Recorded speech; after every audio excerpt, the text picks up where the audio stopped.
প্যারি commune 1871 সালের 18 March থেকে 28 মে স্থায়ী ছিল মোট 72 দিন। এটি ছিল শ্রমিক শ্রেণীর প্রথম রাষ্ট্র। তারপরে এটি ব্যর্থ হয়েছিল। কারণ এঙ্গেলস লিখেছেন, বিপ্লবকে শহরের শ্রমিকদের মিত্র গ্রামাঞ্চলের কৃষকদের মধ্যে বিস্তৃত করতে না পারা। ছাত্রগণ অভ্যুত্থানের অন্যতম নেতা মাহফুজ আলমও তার ফেসবুক পোস্টে লিখেছেন, অভ্যুত্থান শহর থেকে গ্রামাঞ্চলে বিস্তৃত হয়নি। প্যারি কমিউন যেসব কারণে ব্যর্থ হয়েছিল সেগুলো হচ্ছে, কমিউন ছিল মূলত শ্রমিক ও সাধারণ মানুষদের নেতৃত্বাধীন, যাদের অনেকে প্রশাসনিক ও সামরিক নেতৃত্বে অনভিজ্ঞ ছিলেন। বিপ্লবীদের একটি অংশ ছিল উদারপন্থী ও আরেকটি ছিল রেডিক্যাল। ফলে সিদ্ধান্ত গ্রহণে দ্বিধাদ্বন্দ্ব তৈরি হয়। দ্বিতীয়ত, বিপ্লবীদের যতটা কঠোর হওয়ার দরকার ছিল তারা ততটা ছিলেন না। উল্টো ফ্রান্সের তৎকালীন থিয়ারের নেতৃত্বে ক্ষমতাচ্যুত সরকার ভেরসাই অবস্থান নিয়ে সেনাবাহিনী পুনর্গঠন করে। এই বাহিনী পরবর্তীতে প্যারিসে আক্রমণ করে এবং রক্তাক্ত সপ্তাহে 30,000 কমিউনারকে হত্যা করে। 3. গোটা ইউরোপ কমিউনারদের বিপক্ষে সশস্ত্রভাবেই দাঁড়ায়। 4. শুরু থেকেই প্যারিসকে অবরুদ্ধ করে। শহরের শ্রমিকদের সাথে গ্রামের কৃষকদের মৈত্রী গড়ে তোলা সম্ভব হয়নি। ভেরসাই বাহিনী ও প্রুশিয়ানদের দ্বারা ঘেরাওয়ের কারণে ফ্রান্সের কৃষকরা তাদের পাশে এসে দাঁড়াতে পারেনি। এছাড়াও কমিউন ছিল পৃথিবীর প্রথম সমাজতান্ত্রিক বিপ্লবের অভিজ্ঞতা। সমাজ তখনও পুরোপুরি প্রস্তুত ছিল না। মার্কসের ভাষায় অপরিণত প্রলেতারীয় বিপ্লব। ফ্রেডরিক এঙ্গেলস ও কার্ল মার্কস প্যারি কমিউনের ব্যর্থতার মূলত দুটি কারণ লিখেছেন। একটি, শহরের শ্রমিকদের সাথে গ্রামের কৃষকদের মৈত্রী গড়ে তুলতে না পারা এবং বিপ্লবীদের আরও কঠোর হতে না পারা।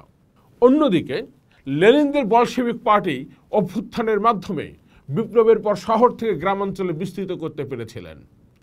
অথচ 12টি দেশের সহযোগিতায় বড় কৃষকরা বিপ্লবকে সশস্ত্রভাবে প্রতিরোধ করেছিল। তবু লেনিনরা পেরেছিলেন। কেন পেরেছিলেন? 24-এর ছাত্রগণ অভ্যুত্থান, পরবর্তীতে প্যারি কমিউন ও অক্টোবর বিপ্লবের মতো একটি বিরোধী শর্তও তাদের ছিল না। সামরিক বাহিনী বিপক্ষে নেই, আন্তর্জাতিক সহায়তাও কম নেই। শহরের সাথে গ্রামের মফস্বলে অভ্যুত্থানের পক্ষে ব্যাপক জাগরণ দেখা গেছে। কোথাও অবরোধ নেই, দমন নেই, বাইরের রাষ্ট্রের আক্রমণও করছে না। সাথে আছে রাষ্ট্রের সমগ্র জনগণের সমর্থন। এমনকি নারীরাও গণ অভ্যুত্থানের সামনের সারিতে ছিল। তাহলে এই গণ অভ্যুত্থান শহর থেকে গ্রামাঞ্চলে বিস্তৃত হচ্ছে না কেন? বিপ্লব বা অভ্যুত্থান রক্ষা পায় নেতৃত্ব দানকারীদের মিত্র শক্তির উপর। মিত্র জোটে কর্মসূচির ভিত্তিতে, শত্রু জোটে একই কারণে। 24-এর গণ অভ্যুত্থানের প্রধান কর্মসূচি ছিল ফ্যাসিবাদের উচ্ছেদ। ফ্যাসিবাদ হলো হিংসা বিদ্বেষমূলক, বৈচিত্র্যহীন ও ব্যক্তি স্বাধীনতা বিরোধী অসহিষ্ণু ভাবনাকে বৈধতা দানকারী এমন একটা চেতনা। এই চেতনার পক্ষে সম্মতি আদায় করা হয় সংখ্যাগরিষ্ঠের সাথে সন্ত্রাসের মিশেল ঘটিয়ে। মব কালচার যার আরেক নাম। গণতন্ত্রের শত্রুরাই হচ্ছে ফ্যাসিবাদের বন্ধু। জার্মানিতে ইহুদিদের, কমিউনিস্টদের জীবনকে হত্যাযোগ্য ভাবা হয়েছে। সবই হয়েছে খাঁটি আর্য জাতির নামে। খাঁটি খ্রিস্টান, খাঁটি জার্মান, খাঁটি বাঙালি, খাঁটি মুসলিম, এরকম আর যত খাঁটি আছে আর কি। ফ্যাসিবাদ বিরোধী লড়াইগুলোতে কারা মিত্র? অভ্যুত্থানের দিনগুলোতে প্রমাণ হয়ে গেছে তারা হলেন শ্রমিক, কৃষক, ছোট ব্যবসায়ী, চাকরিজীবী, নারী ও সংখ্যালঘু জাতীয় ধর্মের নাগরিকরা।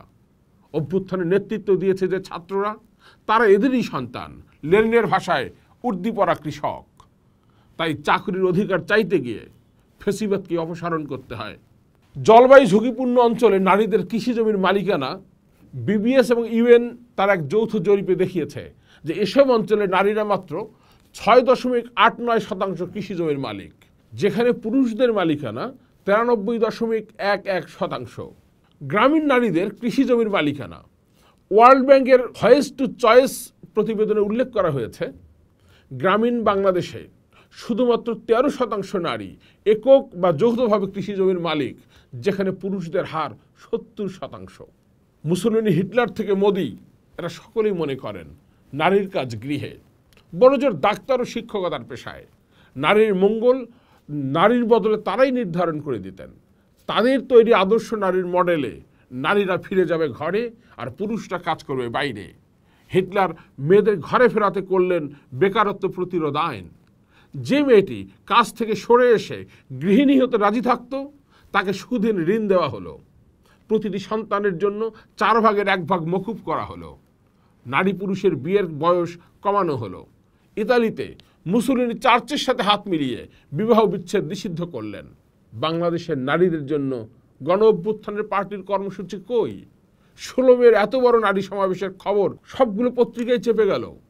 1886 সালের 8 ঘন্টা কাজের দাবিতে শ্রমিকরা জীবন দিয়েছেন। সেই থেকে মে দিবস পালিত হয়। শ্রমিকরা যদি বিনোদনের সময় না পায় তাহলে তো তাকে মানুষ হিসেবে স্বীকৃতি দেওয়া হচ্ছে না।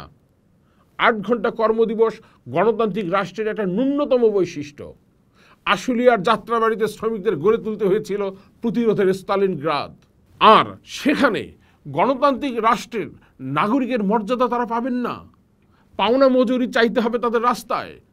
সংখ্যালঘু জাতিসমূহের সামাজিক মালিকানা স্বীকৃতি, বন পাহাড়ে তাদের অধিকার, তাদের ভাষা ও সংস্কৃতির বিকাশ ও আত্মনিয়ন্ত্রণের অধিকারের স্বীকৃতি কোথায়? না সংবিধানে, না গণ অভ্যুত্থানকারী শক্তিসমূহের কর্মসূচিতে আছে। পাকিস্তান আন্দোলন ছিল জমির প্রশ্নে, মুক্তিযুদ্ধ ছিল কৃষির প্রশ্নে। জেলে কৃষকদের 300 বছরের হাটঘাটের জমিদারি উচ্ছেদের কোনো উদ্যোগ নেই। উপকূলের লবণ চাষের কথা নেই। কৃষকদের উৎপাদিত পণ্যের দাম কিভাবে নির্ধারিত হবে সেটা আলাপ নাই। কৃষি সংস্কারের কমিশন নেই। জেলা উপজেলার সংস্কৃতি কর্মীদের মহড়ার ঘর নেই। উপস্থাপনের মঞ্চ নেই। শহরাঞ্চলে প্রতি 550 জনে একজন ডাক্তার, আর গ্রামাঞ্চলে প্রতি 9090 জনে একজন ডাক্তার। এই চিকিৎসা ব্যবস্থা নিয়ে কথা কোথায়? ঢাকার পাশের জেলাবাসীরা যে ভাড়ায় ট্রেনে রাজধানীতে আসতে পারে, কুড়িগ্রাম কিংবা রাঙামাটির বাসিন্দারা একই ভাড়ায় কি তা পারে? হাসিনা সরকার গত বছর 4 মে দূরত্ব ভিত্তিক রেয়াত বাতিল করে। সেই রেয়াত আর পুনর্বহাল হলো কোথায়? 300 বছরের ঔপনিবেশিক শহর ও গ্রামের বৈষম্য বিলোপের আলাপ ছাড়া গণ অভ্যুত্থান শহর থেকে গ্রামাঞ্চলে বিস্তৃত হবে কেমনে? মৌলানা ভাসানী তার মাও সেতুংয়ের দেশে বইতে লিখেছেন, মাও সেতুংয়ের দেশে আমাকে সব থেকে মুগ্ধ করেছে কি? এ প্রশ্ন অনেকেই জিজ্ঞাসা করেছেন। অনেক ভেবে দেখেছি। প্রশ্নটির জবাব আমি এক কথায় দিতে পারি, হাসি। হ্যাঁ, হাসি আমার সব থেকে বেশি মুগ্ধ করেছে। চীনের মানুষ আজ হাসতে পারে। আমরা কি হাসির উৎসের সন্তান পাবো না? একটা জাতি কিভাবে হাসবে? অন্ন, বস্ত্র, চিকিৎসার জায়গাটা যখন নিশ্চিত, যখন তারা জানবেন হঠাৎ অসুস্থ হলে রাষ্ট্র আছে, তখনই না মানুষ হাসবে।